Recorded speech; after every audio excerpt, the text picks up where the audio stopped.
अस्सलाम वालेकुम स्टूडेंट्स, क्या हाल है जी आपके। उम्मीद करता हूँ आप ठीक होंगे। Welcome to the computer services academy. बेटा काफ़ी इंपॉर्टेंट अपडेट्स हैं, एक एक करके मैं आपको बताऊंगा।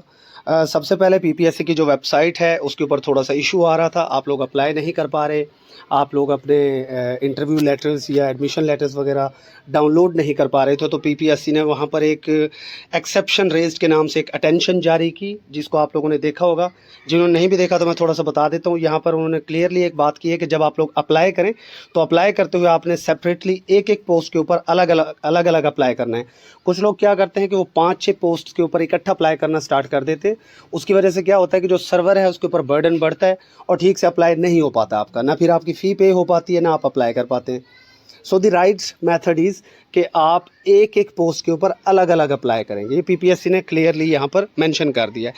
उसके बाद अगर आप अपना इंटरव्यू लेटर या एडमिशन लेटर आप डाउनलोड नहीं कर पा रहे तो आप पीपीएससी को इस वेबसाइट के ऊपर मेल भी कर सकते हैं। एक और इम्पॉर्टेंट बात यहाँ पर मैं बता दूँ कि जिन्होंने एसटीओ एंड लेबर ऑफिसर के ऊपर लास्ट डेट में अप्लाई किया था, ठीक है, और फ़ी उनकी पे हो गई थी, शर्त यह कि फ़ी उनकी पे हो गई थी एसडीओ पर या लेबर ऑफिसर पर, लेकिन सर्वर डाउन होने की वजह से उनका अप्लाई कंप्लीट ना हो सका, तो वो भी एफपीएससी को इस ईमेल के ऊपर मेल करके, इस ईमेल के ऊपर वो मेल करेंगे तो पीपीएससी उनको अकोमोडेट कर देगा। आप मेल भी करें, उनके कंप्लेंट सेल के ऊपर कंप्लेंट करें और उनको आप हार्ड फॉर्मेट में भी सेक्रेटरी के नाम पर एप्लीकेशन लिख दें, आपका अप्लाई हो जाएगा।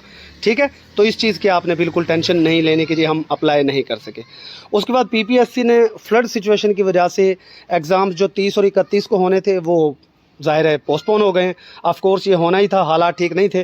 वैसे ये भी मुझे तो लग रहा था कि कहीं ये पीपीएससी ना करे पोस्टपोन, क्योंकि इनका जो स्टाइल है ना पिछले 5-6 माह से डिक्टेटरशिप वाला स्टाइल बन चुका है। आप पीएमएस मिनिस्ट्रियल में देख चुके हैं, आप असिस्टेंट एसएनजीएडी में देख चुके हैं। बट चलें, अल्लाह का शुक्र है कि इस बार कम अज़ कम इन लोगों को थोड़ी सी शर्म आई और इन्होंने ये पेपर्स फ़िलहाल पोस्टपोन कर दिए, क्योंकि पूरा पंजाब इस वक्त पानी में डूबा हुआ है, हालात बड़े ख़राब हैं, इवन मुल्तान तक को थ्रेट्स हैं। तो फिर ज़ाहिर है जो ज़ेर सैलाब लोग आए उनके लिए दुआ करें कि अल्लाह ताला उनके लिए आसानियाँ पैदा करें। ठीक है, और जहाँ तक हो सके लोगों की आपने मदद करनी है, जितनी भी आप मदद कर सकते हैं। बाकी अपनी तैयारी के ऊपर फोकस रखें। अब मैं एक और इम्पोर्टेंट बात कर देता हूँ यहाँ पर असिस्टेंट इलेक्शन कमिश्नर के हवाले से, लेकिन उससे पहले मैं थोड़ा सा आपको ये बता दूँ कि जैसे ये जूनियर क्लर्क की सीटें आई है ना, 228 सीटें, ये एक बहुत बड़ा मौका है। कुछ स्टूडेंट्स ऐसे भी हैं जो मुझसे रब्ता करके पूछ रहे थे कि सर क्या हमें अप्लाई करना चाहिए, हमारी मास्टर्स है, हमारी ये है वो है। तो बेटा देखें, ज़िंदगी में अनएम्प्लॉयड होने से बेहतर है कि आप कम अज़ कम किसी रोज़गार के ऊपर चले जाएँ, बरसरे रोज़गार हो जाएँ, बाद में आप इम्प्रूवमेंट के लिए कोशिश करते रहिएगा। तो इन 228 सीटों पर लाजमी अप्लाई करें। सिर्फ आपको हायर सेकेंडरी स्कूल सर्टिफिकेट यानी 12 जमातें पास आपका होना ज़रूरी है और इसकी कंप्लीट तैयारी आप हमसे कर सकते हैं। डिस्क्रिप्शन में जाएं, आपको कंप्लीट डिटेल मिल जाएगी सेशन के हवाले से। उसके बाद ये जो लमसम सैलरी वाली सीट है ना, ये एक्साइज एंड टैक्सेशन के अंदर 2,36,000, इसके अंदर भी 9 सीटें हैं। जीके का पेपर होगा, कंप्लीट प्रिपरेशन आप हमसे कर सकते हैं इसकी, और 2,36,000 एक हैंडसम सैलरी है, चाहे 3 साल के लिए भी। आपका एक सवाल था कि सर क्या ये परमानेंट हो जाएंगी, तो मैंने अपनी पहली ही वीडियो में इसके ऊपर बता दिया था कि इसकी परमानेंसी के ऊपर क्वेश्चन मार्क है। ये लमसम बेसिस की सैलरी है। लमसम बेसिस पर जो जॉब आती है ना सैलरी की बुनियाद पर, उसके लिए गवर्नमेंट क्या करती है, फर्दर उसको एक्सटेंशन मिल जाती है उस कॉन्ट्रैक्ट में। 3 साल के बाद फिर फर्दर 3 साल की एक्सटेंशन आपको मिल जाएगी, 6 साल 9 साल, जब तक उन्हें ज़रूरत होगी। तो वो इसको एक्सटेंड करते रहते हैं। बहरहाल अगर अल्लाह ना करे एक्सटेंड नहीं भी करते फ्यूचर में, तो 3 साल आप कम अज़ कम इस जॉब के ऊपर बैठ कर, दफ्तर वाला काम होगा, आसान सी जॉब है, 2,36,000 तनख्वाह होगी, आप बड़ी बेहतरीन तरीके से अपनी तैयारी कर सकते हैं आगे चलकर। तो मेरे ख्याल से जो लोग फ्यूचर में अच्छी पोस्ट हासिल करना चाहते हैं, ये उनके लिए बड़ा सुनहरी मौका है कि वो 2,36,000 की नौकरी हासिल करें और अपने फ्यूचर को सिक्योर करने की कोशिश करें। So I think this is the right way, यही बेहतरीन रास्ता है और आपको इसकी तरफ जाना चाहिए। उसके बाद जो एसडीओ के पेपर्स हैं उसके बारे में आपके सवाल आ रहे हैं, वो पीपीएससी ने बारहा ये क्लियर कर दिया पहले भी, और मैं भी कई दफ़ा बता चुका हूँ कि ऐसे का पेपर बाद में होना है। पहले आपका जीके का पेपर और आपका ये रेवेन्यू वाला पेपर होगा, लॉज वाला पेपर। और ये पीपीएससी यहाँ पर भी यही करेगा कि जो लोग ये 2 पेपर पास करेंगे उन्हीं का इंग्लिश ऐसे पेपर जो है वो टेस्ट अपना वो क्या कहते हैं उसको चेक होगा, एवेल्यूएशन उन्हीं की होगी। तो आप फोकस करें और भाई 40 नंबर के चक्कर में ना रहें, मेहरबानी करें। 40 नंबर से बेटा मेरिट नहीं बनना, 1:5 की रेशो से उन्होंने स्टूडेंट्स को बुलाना है फाइनल। आप कोशिश करें कि कम से कम जो जीके का पेपर है उसमें भी कम से कम आपके 70 स्कोर होना चाहिए, और जो रेवेन्यू ये जो लॉज वाला पेपर है इसमें भी कम से कम 70, 140 यहाँ से आपका स्कोर हो। वहाँ से आपका इंग्लिश ऐसे में अगर पूरे 40 भी आ गए, 180 अगर आपका बन जाता है 300 में से, तो आप कंपटीशन के अंदर होंगे। अगर आपका स्कोर जो है यहाँ पर आता है 50-50 और फिर इंग्लिश ऐसे में 40, यानी आप सिर्फ 140 या 130 पे गिरते हैं, तो आपके लिए बहुत मुश्किलात हो जाएंगी, आपका नाम नहीं आएगा। सो बेहतरीन तैयारी करें। लॉज के हवाले से, जीके के हवाले से हमारा सेशन चल रहा है। एक खुशखबरी यहाँ पर मैं दे दूँ स्टूडेंट्स को, जो हमारा सुपर प्रीमियम सेशन लेंगे उनके लिए लॉज वाले सेशन की कोई फ़ी नहीं है। उसी सेशन में उनको लॉज भी सारे के सारे करवाए जाएंगे। हाँ, जो लॉज सिर्फ करना चाहते हैं, ज़ाहिर है उनके लिए हमने फ़ी रखी है। तो आप हमारा सेशन भी ज्वाइन कर सकते हैं।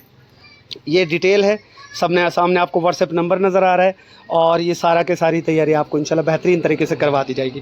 थोड़ा सा मैं कल वाला काम भी अपने स्टूडेंट्स के लिए बता दूं। कल जो हमने काम करवाया बेटा आपको, वो हमारा हुआ था काम, उसके अंदर काफ़ी सारे टॉपिक्स हमने किए हैं। ऑल कॉन्टिनेंट्स हो गए सारे के सारे, एरिया वाइज, पॉपुलेशन वाइज। फिर उसके बाद equator, latitude and longitude, geography हम करने लगे हैं कल से। उसके बाद लैटिट्यूड लॉन्गिट्यूड्स की इंपॉर्टेंट चीज़ें हैं सारी। Oceans of world, complete understanding of continent, Asia, Eurasia, Asia north America boundary है, अरेबियन पेनिनसुला है आपका, द टाइग्रिस यूफ्रेट्स वैली है। बड़ी इंपॉर्टेंट ये सारी चीज़ें हैं। एक लेक्चर आपको कल दिया गया, उसके आपको नोट्स दिए गए, और फिर आपको एंड में हमने क्विक रिवीजन नोट्स दे दिए हैं, और डेली उसका टेस्ट हो जाता है। ये जो क्विक रिवीजन नोट्स है बेटा, इसके लिए मैं थोड़ा सा आपको बता दूं कि आपने क्विक रिवीजन नोट्स को डायरेक्ट नहीं पढ़ना, पहले आपने लेक्चर को वॉच करना है। उसके बाद ये क्विक रिवीजन नोट्स हमारा, ये पहले लेक्चर के नोट्स हैं, इसमें ये ट्रिक्स के साथ बताए गए हैं। जैसे ये कॉन्टिनेंट्स हैं, area wise largest to smallest हम जा रहे हैं, ठीक है। आंसा, AANSA, आंसा, ये इसकी ट्रिक है। और उसके बाद जो है हम अगर नीचे ओशंस में आ जाएं, तो ओशंस की जो ट्रिक है वो क्या है, पैसा। ये ट्रिक आगे लिखी हुई है, oceans largest to smallest by area, trick क्या है, पैसा। पी से आपका पैसिफिक ओशन है जो कि लार्जेस्ट एंड डीपेस्ट है। इसी के अंदर मारियाना ट्रेंच है आपकी, वो डीपेस्ट पॉइंट है वर्ल्ड का। उसके बाद ए से अटलांटिक ओशन है, आई से इंडियन ओशन, देन एस से सदर्न ओशन, या जिसे आप एंटार्क्टिक ओशन भी कहते हैं। देन 5th नंबर पर आपका आ जाता है आर्कटिक ओशन, और Arctic Ocean is the smallest and shallowest ocean of world. Okay, तो ये जो है यहाँ पर हमने की भी आपको बता दी हैं, ट्रिक्स भी बता दी हैं।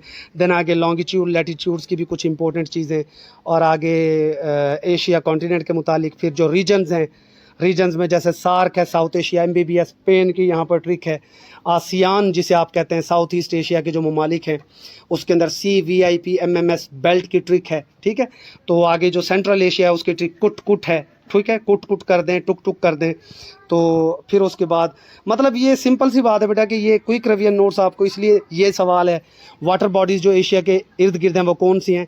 नॉर्थ में आर्कटिक ओशन है, ईस्ट में पैसिफिक ओशन है, और साउथ में क्या है, इंडियन ओशन। ये भी कई बार सवाल पूछा गया है कि एशिया के नॉर्थ में क्या है, ईस्ट में क्या है, साउथ में क्या है। तो ये जो शॉर्ट क्विक रिवीजन नोट्स हम आपको डेली दे रहे हैं लेक्चर के साथ, इसका मकसद ये है कि जब आप लेक्चर को वॉच कर लें, उसके बाद आप थोड़े से की फैक्ट्स को गो थ्रो कर सकें जल्दी जो इंपॉर्टेंट फैक्ट्स होते हैं।